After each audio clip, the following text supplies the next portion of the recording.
सर्वत्र भक्तिमय वातावरण झालेलं आहे. सर्व ठिकाणी शेड उभारले आहेत. खाली बसण्यासाठी सुद्धा गालिचे सारखे टाकलेलं आहे आणि भक्तांसाठी कधीही या इथे जेवण तयार आहे. या ठिकाणी काही भक्त अक्षरशः लहान लहान दगड उचलून देखील सेवा बजावत आहेत.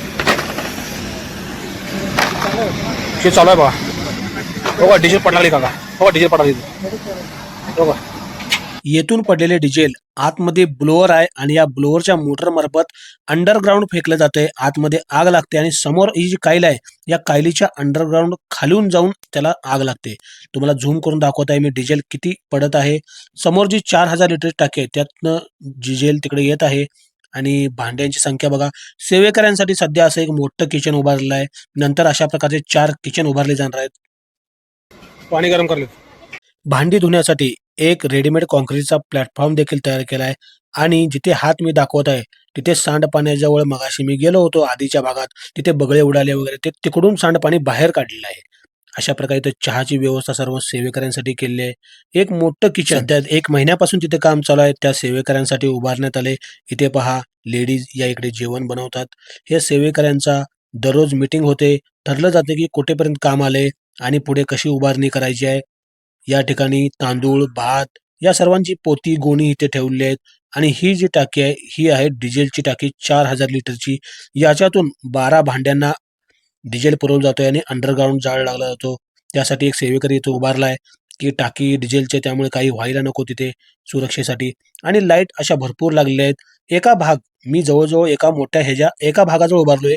अशा प्रकारे अजून भरपूर प्रमाणात भाग येणार आहेत आणि तुम्हाला मी दाखवणार आहे. हे 59वं निरंकारी सण समागम सांगली इथे भरलेलं आहे. त्याचा बोर्ड प्रत्येक गाडीवर आहे आणि इथे लेवल सपाटणीचं काम चालू आहे जमिनीच्या. आता जिथे भाषण, प्रवचन अशा प्रकारच्या गोष्टी होतात त्या ठिकाणी होणार आहेत. त्या ठिकाणी मी तुम्हाला घेऊन जातो. प्रत्येक टेंट हा खूप मोठा विस्तारित असा केलेला आहे. का तर त्या ठिकाणी लोक राहायला येणार आणि रोलर मार्फत रस्ता दबायचं काम चालू आहे.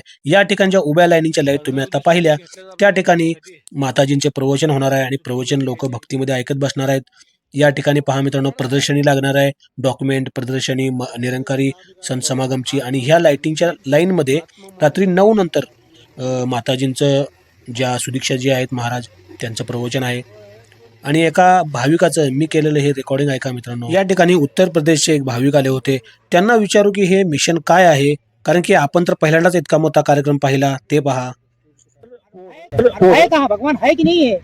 बोलने के लिए तो बोलते हैं, बचपन से माँ पिताजी या दादा परदादा हम लोग करते आए ना, भगवान की पूजा पाठ करते हैं, वैसे हम लोग करते हैं, लेकिन उन्होंने भी नहीं देखा, हमने भी नहीं देखा, वैसा ही हमारा लाइफ चल जाएगा, क्या मतलब?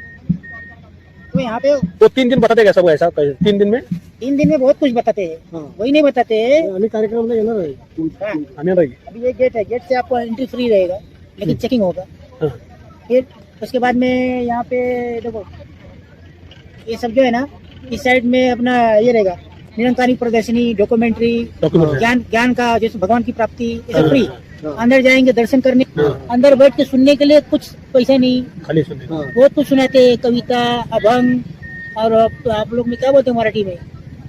कथा नहीं, क्या मालूम क्या, पोवाड़ा, पोवाड़ा, मालूम क्या क्या रहता है ना, हाँ। वो सब बहुत कुछ होता है। नाटक, और क्या बोलते हैं हम लोग भोजपुरी में बिरहा, हिंदी गीत, मराठी गीत, वो सब कुछ होता है। तो आप बैठ के आपका मूल गाँव भोजपुरी है क्या? हाँ? मूल मुल्का यूपी से मुंबई में आप जॉब करते हैं? हाँ जी, यहाँ पे आए अपना ये प्रोग्राम अटेंड करने के लिए। बचपन से जाते हैं ये इंडिया के कोने कोने में ही नहीं है, वर्ल्ड के कोने कोने में भी है। ये कोने कोने से आते हैं, जैसे अमेरिका, इंग्लैंड, अफ्रीका, कनाडा, में सऊदी, कुवैत, मुसलमान भी आते हैं जो मानते हुए आते हैं। हाँ, यहाँ पे कोई क्या धर्म कोई नहीं, सब एक है। भगवान ने अपने को बना के भेजा तो एक ही बना के भेजा था। तो हम लोग ने सबको सिक्का लगाया ना, ये मुसलमान, ये हिंदू, ये ब्राह्मण, ये क्षत्रिय। ऐसा कोई ये नहीं है इसमें? मानव धर्म मुझे लगा ये खाली सिख लोगों का वो रहता है ऐसा है।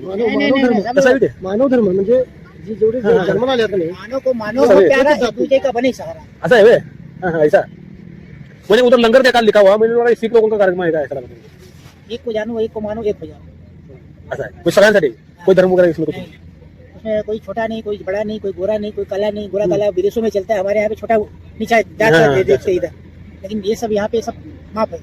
कोई है ऐसी भगवान की प्राप्ति करे, अपना पूजा पाठ अर्चना बाद में करे, पहले भगवान की प्राप्ति करे। पहले के टाइम में क्या होता था, कि जंगलों में आपने रामायण में देखा होगा, महाभारत में देखा, टीवी में, अब पढ़ा तो है, वो तो बात की बात है, लेकिन हम लोग सभी लोग नहीं, चाहे कोई भी जात का टीवी में तो सब लोग देखते हैं, चाहे मुसलमान हो चाहे हिंदू, है ना। इतकं तर नक्की कळालं की हे कोणत्या एका जात पंथ धर्म याचं नाहीये, संत निरंकारी हे सर्वांचंच समागम आहे. तर इतकं तर नक्कीच कळालं आपल्याला आणि हे मनात घेऊन विचार मी आता इथून बाहेर आलेलो आहे आणि या रस्त्यावरून आता मी डिग्रजच्या कृष्णाकिनारी काका आणि मी जाणार आहे, हे पहा. आणि उद्या मित्रांनो वेगवेगळ्या प्रकारचे संत निरंकारी समागमचे भाग मी टाकत जाणार आहे. खुश राहा, सुरक्षित राहा, कुटुंबाची आणि स्वतःची काळजी घ्या, व्यसनांपासून दूर राहा. धन्यवाद.